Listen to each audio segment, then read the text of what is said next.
Hello everyone. सो जिस vacancy का आपको इंतजार था वो वैकेंसी भी आ चुकी है। आपकी सीजीएल की वैकेंसी आ चुकी है, इसका नोटिफिकेशन आ चुका है आपका। अभी तक इस साल की ये तीसरी वैकेंसी है। एसएससी के द्वारा फेज़ वाली आ चुकी है स्टेनो की, और आपकी ये है सीजीएल की वैकेंसी। इसका डिटेल नोटिफिकेशन एसएससी ने रिलीज़ कर दिया है, और हम इसके डिटेल नोटिफिकेशन को डिस्कस करेंगे और देखेंगे कि आपके क्या क्या चेंजेस हुए हैं, इसमें क्या क्या बदलाव हुए हैं, और देखेंगे इसके पैटर्न और सिलेबस में कोई चेंजेस है या वही सेम है जो पहले था। और इसमें हम वो भी डिस्कस करेंगे आपकी स्लाइडिंग स्कीम क्या है, इन्होंने क्या बोला है, इसको लेकर क्या प्रपोजल है इसका, और आपको ओटीआर सबको करना है या न्यू स्टूडेंट को करना है, ओल्ड के लिए कंपलसरी है या पहले कर चुके हैं, वो भी देखेंगे। और आपका जो इनकी नई साइट पे उसी पे ओटीआर के बारे में डिस्कस करना है, उसी पे बताएंगे आपको। और देखेंगे कि आगे का आपका प्लान क्या होना चाहिए, क्या रहेगा आपके आगे का प्लान। तो नेक्स्ट प्लान आपका क्या रहेगा आने वाले दिनों में, क्योंकि अब डेट आ चुकी हैं। तो चलिए डिस्कस करते हैं। तो चलिए देखते हैं पहले इसकी डेट्स के बारे में। तो आपकी ऑनलाइन जो डेट्स हैं इसकी फॉर्म फिलअप करने की, आपकी जिस दिन नोटिफिकेशन आया 9 जून से स्टार्ट हो चुकी हैं, और आपकी इसकी डेट चलेंगी 4 जुलाई तक आपको फॉर्म भरने को मिलेगा इसका। वही आपकी लास्ट डेट मेंशन है जो कि 4/7/25 है आपकी 5। और इसका जो ऑनलाइन आप फ़ी पेमेंट कर सकते हैं वो 5/7 है, यानी 1 दिन बाद तक कर सकते हैं। और इसकी करेक्शन की विंडो आपकी खुलेगी 9/7 से लेकर 11/7 तक। 9 जुलाई से 11 जुलाई तक आपको इसकी करेक्शन विंडो देखने को मिलेगी। और यहाँ पे जो डेट अभी टेंटेटिव दी है, लेकिन ऑलमोस्ट इसे पक्का मान के चलो 13 अगस्त से 30 अगस्त के बीच में आपका टियर 1 देखने को मिलेगा, और टियर 2 का डेट है दिसंबर 2025। इसमें इन्होंने जो राहत दी है वो सबसे बड़ी राहत ये है कि आपका प्री होगा अगस्त में और आपका मेंस होगा दिसंबर में। तो प्री और मेंस के बीच में काफ़ी ज़्यादा टाइम है, तो आप इसमें बहुत अच्छे से तैयारी कर सकते हैं। पहले प्री को एकदम फोकस रहिए, उसके मॉक टेस्ट लगाइए, सिलेबस देखिए, अच्छे से तैयारी करिए, फिर आप मेंस पे जा सकते हैं इसके बाद, क्योंकि यहाँ पे टाइम बहुत है। अगस्त के बाद सीधा दिसंबर है, अच्छा खासा टाइम बीच में मिल रहा है। तो और यहाँ भी अभी आपके फॉर्म आए हैं जून में, और अगस्त तक काफ़ी टाइम है यहाँ पर। और यहाँ पर भी काफ़ी टाइम इन्होंने दिया है। प्री में यहाँ आपके पास अभी भी पूरे 2 महीने हैं, और इनके बीच प्री और मेंस का जो अंतर रहेगा टाइम का वो पूरे 3 महीने रहेगा। तो आप काफ़ी अच्छे से प्री फोकस्ड तैयारी कर सकते हैं। तो चलिए अब इसकी पोस्ट के बारे में डिस्कस कर लेते हैं। इसकी आपकी अलग अलग लेवल पे पोस्ट दे रखी हैं। एएसओ वगैरह आपके लेवल 7 में हैं, और यहाँ पर लेवल 6 की भी दे रखी हैं। और सबसे बड़ी बात है इसमें एक जो मेजर चेंज देखने को मिला है ऑफिस सुपरिटेंडेंट में, इसमें यानी इन्होंने ये एक न्यू वैकेंसी ऐड की है, न्यू पोस्ट ऐड की है। ये आपकी न्यू पोस्ट है। पहले ये स्पेशल ये मेंशन नहीं करते थे इसके बारे में, तो इन्होंने ये अब की बार जो चेंज किया है वो इसमें ये है कि ऑफिस सुपरिटेंडेंट की जो पोस्ट है वो यहाँ पर पूरे नोटिफिकेशन में मेंशन कर रखी है। और यहाँ पे इसकी सैलरी भी अच्छी खासी देखने को मिलती है इसमें, क्योंकि ये लेवल 6 की जॉब है। तो यहाँ पर इनका एक मेजर चेंज है यहाँ पर और बाकी आप देख सकते हैं ये सारी यहाँ पर दे रखी हैं आपकी पे वाइज जो भी पोस्ट हैं। तो चलिए नेक्स्ट मूव करते हैं और देखते हैं इसमें सिलेबस में आपके क्या चेंजेस मिले हैं, क्या सिलेबस वही है या कुछ बदला है। आप सिलेबस देखें और फिर समझें कि क्या करना है, कैसे है। तो ये रहा आपका सिलेबस। तो आप इसमें एक चीज़ देखोगे कि सिलेबस जो पहले था, सिलेबस अभी भी वही सेम है। आपके हर एक सेक्शन में जनरल इंटेलिजेंस हो, अवेयरनेस हो, क्वांटिटेटिव एप्टीट्यूड हो, इंग्लिश कॉम्प्रहेंशन हो, सब में आपके 25 क्वेश्चन हैं, और सब एक क्वेश्चन 2 मार्क्स का है। 50 पूरे आपकी 200 नंबर का पेपर है। 1 घंटे टाइम मिलेगा। तो इसमें कोई भी चेंज नहीं है। सिलेबस डिट्टो सेम है, जो पहले था वही सिलेबस है आपका।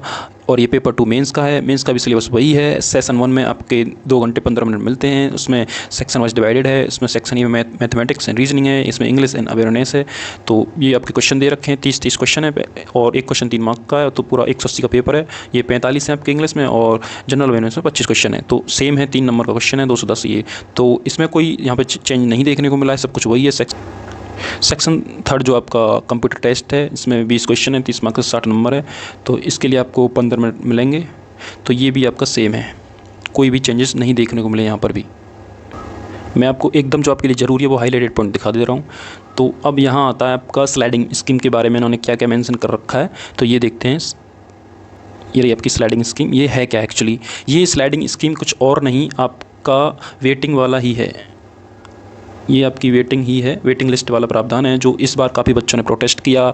एसएससी के एसएस को समन किया कई बार, सभी स्टूडेंट और टीचर गए, तो ये इसमें वेटिंग लिस्ट का इन्होंने इस बार मेंशन कर रखा है। लेकिन क्या है ये देखने की ज़रूरत है। इन्होंने बोला है कि as per policy of the commission SSC does not maintain the waiting list reserve list in respect of multi factor exams conducted by it. मतलब एसएससी ने अभी जो भी एग्जाम लेता है एसएससी के द्वारा, चाहे वो स्टेनो हो, चाहे वो एसएससी सीजीएल हो, चाहे एमटीएस हो, कोई भी हो, इसमें इन्होंने वेटिंग लिस्ट का अभी तक कोई प्रावधान नहीं था। तो इन्होंने ये बोला है कि however it has been observe by the commission that final result some vacancy remain unfilled. इन्होंने बाकायदा इस पर गौर किया है कि जो वैकेंसी अनफिल्ड रह जाती हैं, जो फिल नहीं हो पाती हैं, तो इसके चलते इन्होंने क्या किया है कि इन्होंने प्रपोजल भेजा है गवर्नमेंट ऑफ इंडिया को कि ये जो वेटिंग लिस्ट वाला प्रावधान है इसे मंजूरी दें।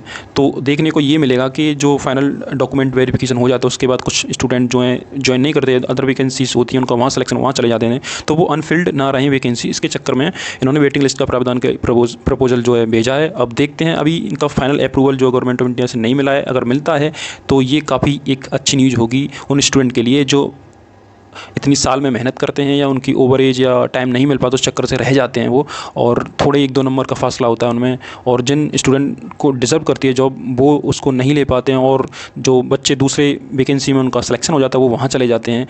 तो इस चक्कर से इस वेटिंग लिस्ट वाला प्रावधान गवर्नमेंट को प्रपोज़ किया गया एसएससी के द्वारा।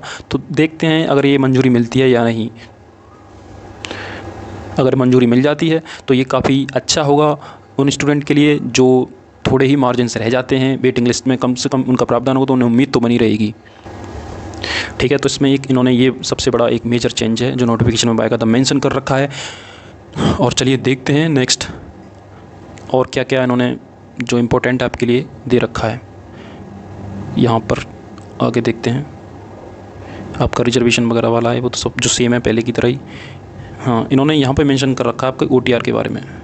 तो इन्होंने बोला है all candidates who wish to apply in response to this notice and have not generated their OTR on the new website of the commission. इन्होंने बोल रखा है जो नई वेबसाइट है उस पर अभी OTR नहीं किया है, और जो इन वैकेंसी को लेकर फॉर्म फिलअप करना चाहते हैं उनको इस साइट पर, जो एसएससी की न्यू साइट है gov.in ssc.gov.in, इन पर वो OTR इनको करना है।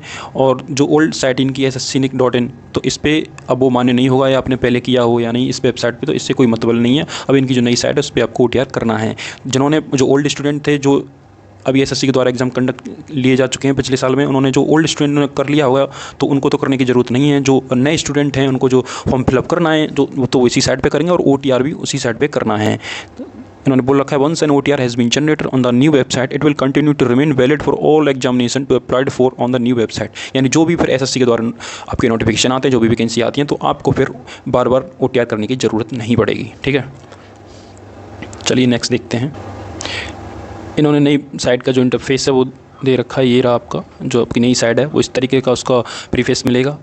स्टाफ सिलेक्शन कमीशन, ठीक है ना, इस पर आपको लॉगिन करना है, पहले रजिस्ट्रेशन करना होगा फिर लॉगिन OTR होगा आपका इस पर। तो पूरा इन्होंने ये जो प्रोसेस है समझा रखा है।